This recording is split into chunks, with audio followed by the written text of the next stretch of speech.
ভালোবাসা আসলাম আবার সে অসহায় মেয়ের কাছে। আসসালামু আলাইকুম।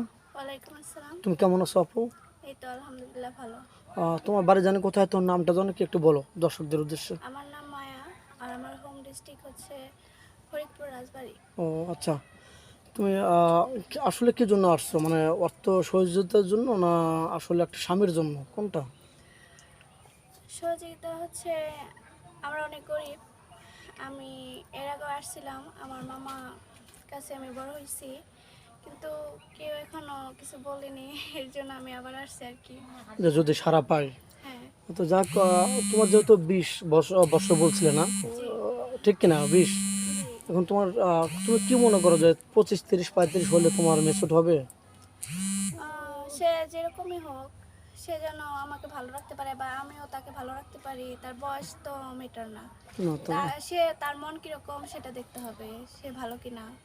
আচ্ছা, যেমন আমাদের কাছে আসছো বড় মুখ করে একটু সারা পাওয়ার জন্য, ভালো একটা ছেলে পালে বা ভালো ছেলে তোমার লাইফে ঘটলো বা সংসার অনেক ভালো চলতেছে, এখন এর ভিতরে কোনো 2 নম্বরই বা ছলছুতুরি বা কোনো কারোর সাথে সে বাইরে চলে গেল তোমাকে বিয়ে করে, তুমি পরকীয়া লিপ্ত হবে কিনা, বা তার ছোট ভাই আছে তার সাথে পরকীয়া লিপ্ত হবে কিনা, এরকম কোনো খারাপ সিচুয়েশন তৈরি হবে না ভবিষ্যতে? না, কখনো হবে না। কারণ যদি সেরকমই হতো তাহলে তো আরো বাংলাদেশের মানুষ আছে বা বাইরের মানুষ আছে বা বাড়ির আশেপাশে মানুষ আছে, তাদের সাথে তাদের সাথেও জড়িত হতে পারতাম। অবশ্যই। কিন্তু আমি এরকম চাই না, আমি একজন ভালো মনের মানুষ চাই।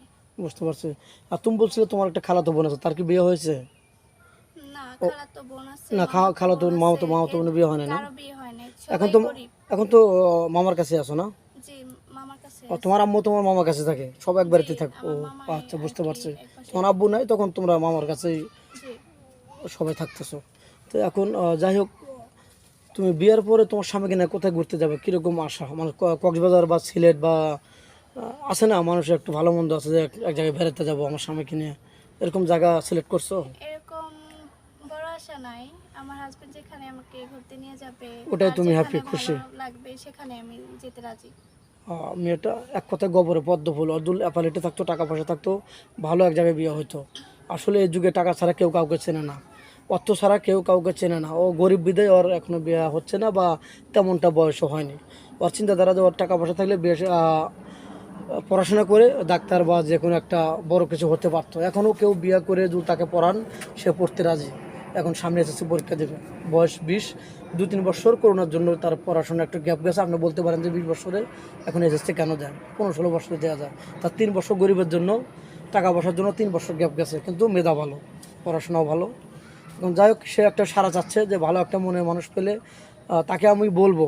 আচ্ছা, তুমি কি তোমার স্বামীকে বলবে বিয়ে শাদীর পরে যে আমাকে একটু পড়াশোনা করালে ভালো হতো? তুমি পড়ার আগ্রহ তো আছে না? জি আছে। পড়ার আগ্রহ আছে, মেয়েটা পড়ার আগ্রহ আছে।